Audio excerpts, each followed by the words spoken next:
Hello and welcome everybody. It's Rose Smith here from AbsoluteSoulSecrets.com, and I'm here with a sensational Scorpio 2023 horoscope. Well, we have been through a terrible time in the last several years, but I'm just letting you know right now that things are changing. We're turning a corner. And things are starting to trend upwards. We have some really helpful influences coming through to help humanity in 2023. And for you, there is a lot going on with your relationship, Scorps. So do stay tuned.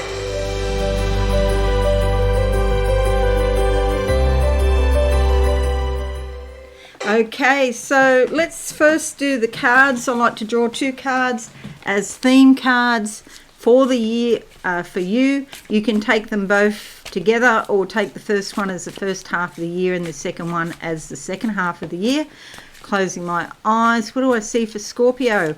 Oh, there's a little bit of a precipice here. It's like standing on the edge of a cliff or a precipice that's actually jutting outward. And it's a bit like the Fool card, actually, because it's like it requires a certain amount of faith in order to take a leap into the unknown. Are you going to sprout wings and fly, or are you going to end up in the drink? But even if you do end up in the water underneath, that's okay, because often deep down in our subconscious there are sunken treasure chests full of rewards, so you could well come across one of those. I think the important thing is to trust the process and trust that there is a healing force going on within. Even if you don't understand with your conscious mind, that's okay. It is guiding you all the time through divine agency on your life's purpose. Okay, let's see. The card that comes out is a Page of Pentacles. This has come out so often lately. It's really quite bizarre if you've been following me, how often we've seen this card. Okay, this is a message coming to you from upstairs, probably about your finances. Sometimes it's about possessions and sometimes it's about your physical body, but most of the time it is definitely money oriented. And you do have Mars in your 8th house here, which is sort of joint resources shared with another person. And once it starts the year retrograde, but once it turns direct later in January, it'll be giving you a huge amount of energy around investments, around things that you share with other people, corporations or governments. But this brings you financial information. And because I'm an optimistic person, I always think it's positive. There is some blue sky in the background that suggests that it is positive. There's a few worries, but they're nothing because they just blow away. Then you can take action. Even if you don't know, because she's dressed in black, even if you don't know what it is, you still have some knowledge that will come through, and this will augment the knowledge you already have. Okay, so first half of the year. Now let's look now at the second half of the year. This is sort of like ancient times, ancient Rome, maybe Greece. I can see the columns, but look, I forget the different types of columns. The Doric column, the Ionic column, and there's another one I've forgotten. Maybe it's called Roman column, but I can't remember now the differences. But look, in ancient times here, and there's something about enjoying yourself, maybe going to a bathhouse, or because there's ponds, I can see pools, people enjoying themselves. So leisure and pleasure becomes more important. The card that comes up here, it just sort of slipped out. I had my eyes closed, but I could feel it slipping.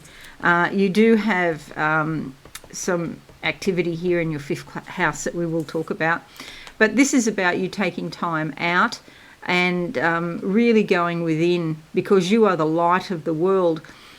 But before you show your light to the world, you really have to become your own light and realize and become fully aware, cognizant of the light that you are and how you're going to manage that.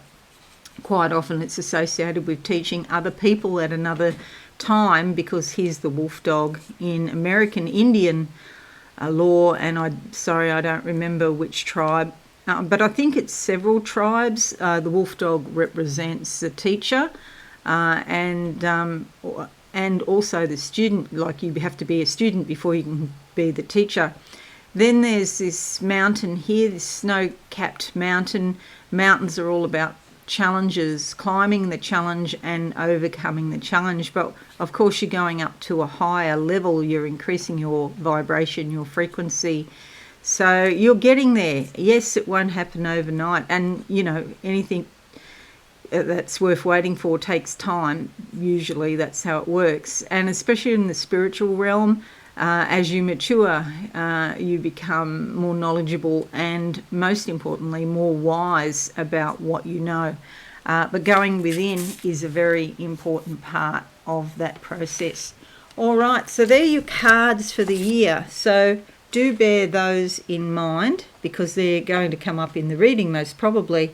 Now, I'm going to make this a bit bigger for you so that you can see what's going on. Okay, because it's a bit hard to read, but we'll get there slowly. Okay, so the first thing I want to talk about is, you'll notice these red circles everywhere. We start the year off 2023 with a number of planets, and the moon's nodes are retrograde. Now, the moon's nodes are often retrograde, like nearly half the time, actually, they're retrograde, so that's not unusual.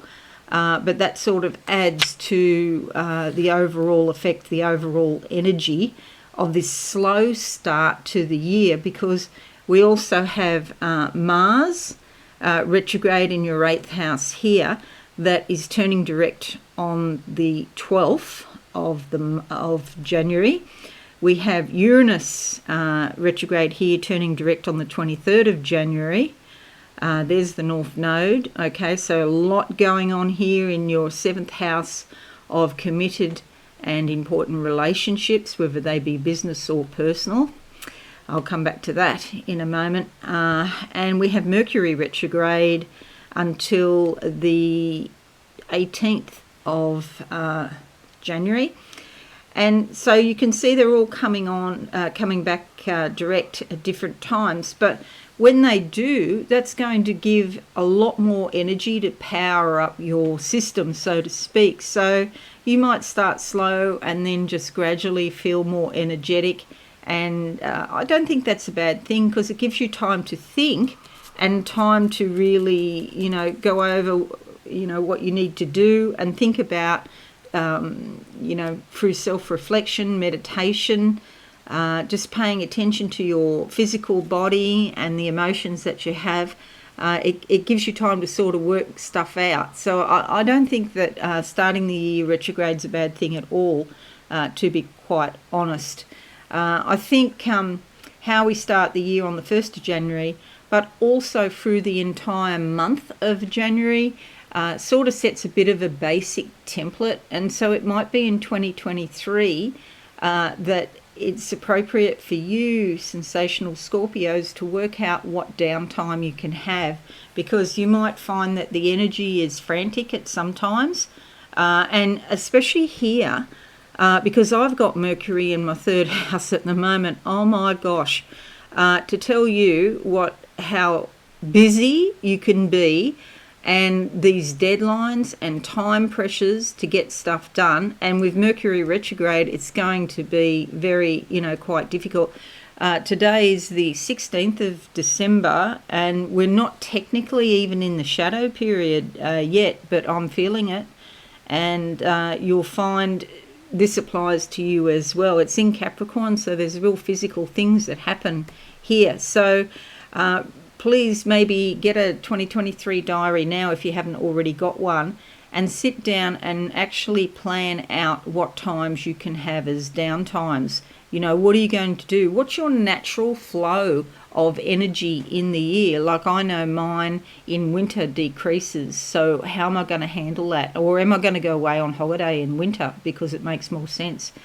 Things like that, you can plan it all, or plan it out to some extent, and Saturn will love you for doing that, because Saturn is all about scheduling.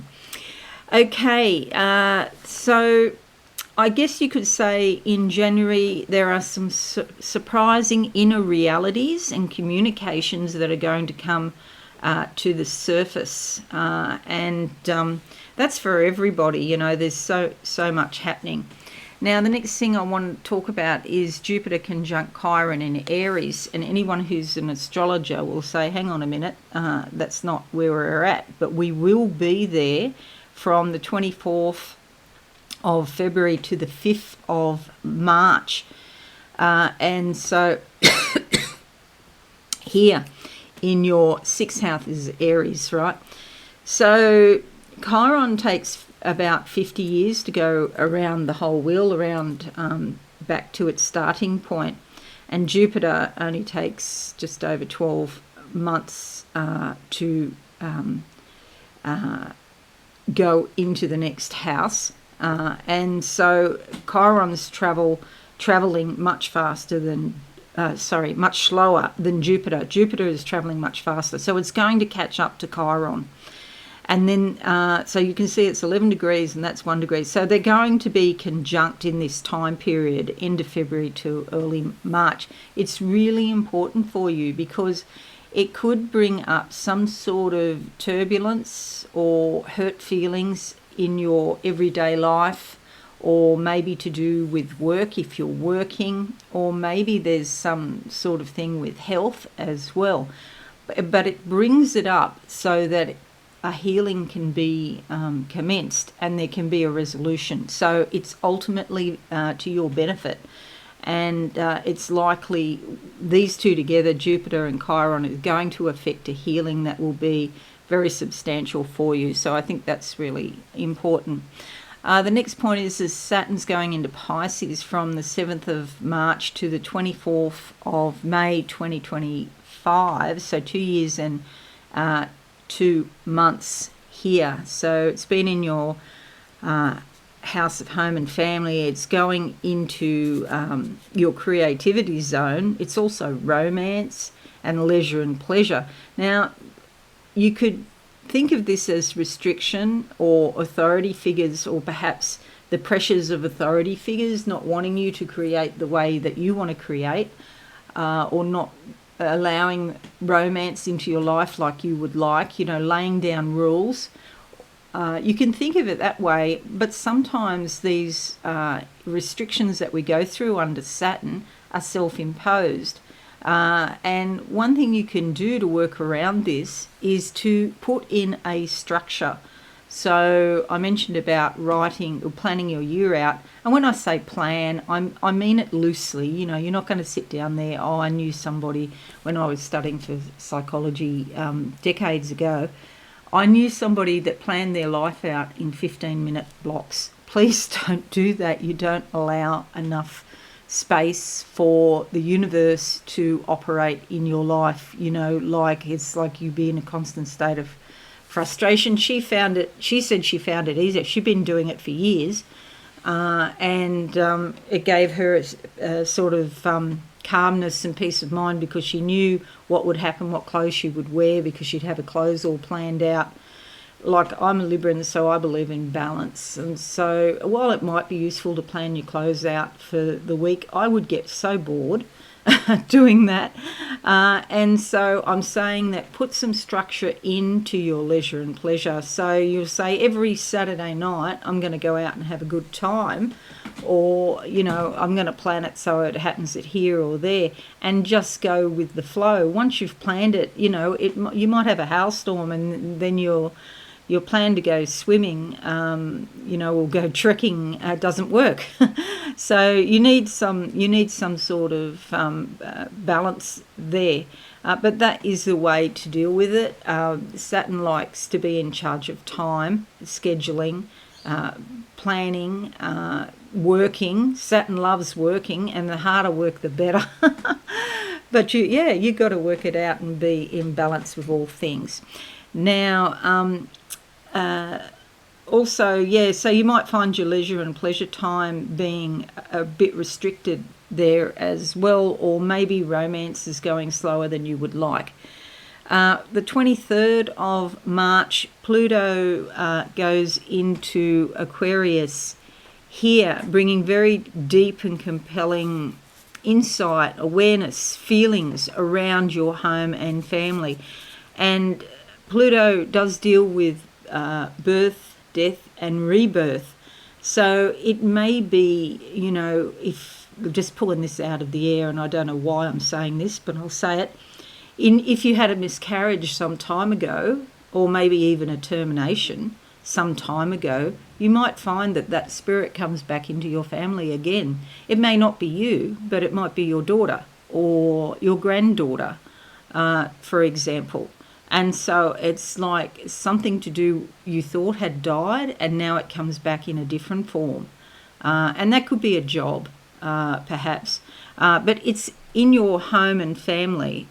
So, maybe a house you used to live in comes up for sale and you hear about it, and then you're thinking, should I go back there and live?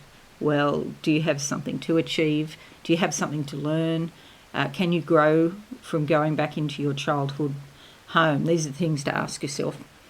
Then we have, the other thing with Pluto, it's also associated with things like power over, control, addiction, abuse. So, excuse me, do watch for those things too. I'm not saying that's going to happen, but yeah, that's the thing with the planets.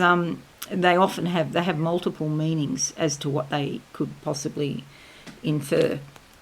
Okay, so the next point, Jupiter's going into Taurus on the 16th of May, 17th. Add a date to all of this if you're in Australia or New Zealand. So Taurus is all about your important relationships. They're going to expand in some way. New people are either going to come into your life, or people you already know, the relationship with them is going to expand. And it could be if you're already in, say, a marriage or a relationship like a marriage, that if it's pre-existing, it'll get stronger. And there could even be something like buying a house together, having a baby, or some other sort of form of commitment. You might renew your vows if you've been together for a while, or something like that. The other thing to note here, on the 1st of January, we start the year with the Moon, the North Node, and Uranus all conjunct here in your 7th house, which is Taurus. So there's likely to be some surprising, out-of-the-box, fated quality that happens. This event happens, or it brings up a lot of emotions. Doesn't mean it's bad. It could be something like winning a lottery, or maybe you think you won the lottery with your partner because it's to do with your partner. Maybe your partner wins the lottery or something like that. If you have a partner, that is. You may not have a partner, in which case it's likely to apply to things like legalities, or even people that you don't get on with. In traditional astrology, they say open enemies. But it just means people that you don't see eye to eye with, and you know that you don't get on with them, and there's no point in fooling yourself or them fooling themselves. You just don't click. So there could be something like that as well. And then we'll have this lunar eclipse that I'll talk about in a moment as well when I get to the eclipses. Then we're looking, so Pluto, which I started to talk about and got sidetracked, Pluto goes into your home and family zone, but it's only there for from April to June, and then it goes back into Capricorn until the 31st of January 2024, and then it goes back into Aquarius from 2024 to 2044. This is fabulous because going into Aquarius, it's going to, even though it involves your home and family, but it's going to bring humanitarian aspect and some sort of, fairness. If there hasn't been fairness, if things have been hard and fast and there's lots of rules and it's just hard to manage and you're just expected to work all the time without any pleasure, Aquarius is going to show you the big picture of why things have happened the way they are, and it's very future oriented. So work then becomes about organising, benefiting yourself in the future. So you're more happy to do the work you have to do. For example, I'm just picking work, but it could be any number of things, because you understand it's going to benefit you in the future. So it also brings things to do with technology, science, intellect. There's more thinking going on, and it's not hard and fast like it was when it was in Capricorn. You really, if you've got any sort of psychic ability, you'll really feel the difference, because in Capricorn, they're just the rules, and take it or leave it, and if you don't do it, you'll get fined or jailed or something. Something bad is going to happen. But in Aquarius, it's more flexible than that, and it's like you can actually negotiate and work with the other party. So I think that's a vast improvement on where we've been for a number of years. I just don't remember if it was 2008. I'm just pulling a number out of my, out of the air, basically. I don't remember when it went into Capricorn, but once it goes into Aquarius, the little taster that we have, the 3 months, and then again from 1st of February onwards for the next 20 years, that's going to be fantastic for humanity. Okay, generally, and for your family as well, or where you live. Okay, so October 4th, before I get to that, Venus. Venus is retrograde up here in Leo, and it's affecting your career or your reputation, perhaps. You might find that there's a lot of smooth flowing, elegant, gracious, beautiful energy around your career or the people that you are working with. Or even maybe a parental relationship improves. Venus brings love, affection, warmth, but she also deals with money. So she could bring in more money because of this 10th house, more money through your career, through your parent, or through your reputation. Okay, Venus. Okay, now let's come to the eclipses, Scorpio. 20th of the 4th, the first one's in Aries here, and it's a solar eclipse. So bringing new beginnings around your working life or your health, most probably, or maybe your routines and habits, just getting your life in order. Then we have a lunar eclipse on the 6th of May in Scorpio, which could be quite intense over here because it's shaking things up. Now, at some point, it's we've got the South Node in there as well. I didn't write down, unfortunately, I didn't write down the degrees for the moon, but it could well be, at some point, it will definitely be conjunct the South Node. So this could shake up old belief systems that you have about yourself, especially the ideas of how you present yourself in the world, your appearance, your identity, what you believe in, and the statement that you make as you come out into the world. Okay, sometimes it's a bit emotional, but a lot of the emotion, a lot of the energy is internalized in lunar eclipses, and it's more about you experiencing the feelings rather than any sort of concrete physical event. We also have a solar eclipse in Libra up here, and that's the 14th of October. Now, a solar eclipse brings new beginnings, and there in the 12th house you might find it's quite private and personal, but you could be having really lovely dreams or meditations, fantasies, and particularly in Libra, it could be about beauty or love or even sex, although Scorpio is the more sexy sign, but the idea of it might appeal to you. It doesn't mean there's any physical sort of thing, and often when Venus is actually in the 12th house, sometimes, you might fancy someone that you can't have for some reason. But with this, it's more likely to be in your dreams or just the ideas that float across your mind. But do take note of that. There's a lunar eclipse in Taurus on the 28th of October, and that is in your relationship sector again.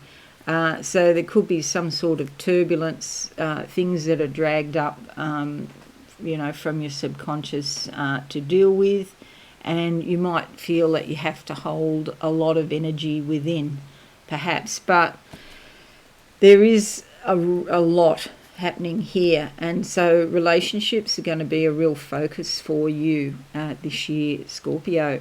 Okay, and finally we come to Mercury retrograde, which is happening 4 times. We start the year off, then it's the 21st of April in Taurus, the 23rd of August in Virgo, the 12th of December in Capricorn and Sagittarius, causing issues with communications, travel, and just general misunderstandings.